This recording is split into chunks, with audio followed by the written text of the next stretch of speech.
Okay, so I have to say that I am so glad that I do not have to give out candy on Halloween. My kids are 23 and 20, so I just don't do it anymore.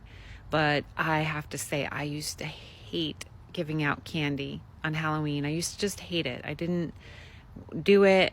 I didn't want to do it, and I did because I wore the people pleaser mask. And I felt like, how am I going to not stand here and give out the candy? And my husband didn't want to do it. My kids were like out and doing their own thing, on Halloween. And I lived in a neighborhood where there were lots of houses and lots of kids. So it was like, oh, if I didn't, then, I would be maybe ostracized in some way.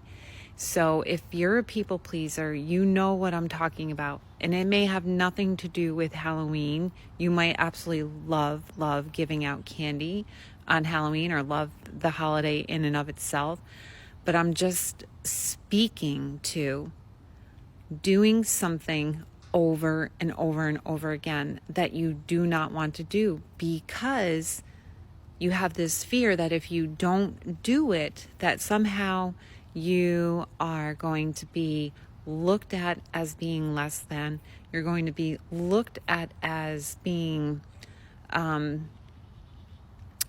being a good person or doing something wrong. So this also plays into not only just the people pleaser, but the perfectionist pattern as well. Because if you're doing something wrong, or not doing the right thing, then you're doing something wrong. And the perfectionist will often go into all or nothing, black or white thinking, right or wrong. And if we're not right, then we're wrong. And often for the perfectionist, the wrong translated into I am wrong. I'm not enough. There's something wrong with me. And that's where the core wounding comes from with the perfectionist and the people pleaser as well. So I invite you to look at where in your life you are still doing things that you hate doing. You're like, oh God, I really don't want to do this yet another time. I don't want to do this anymore.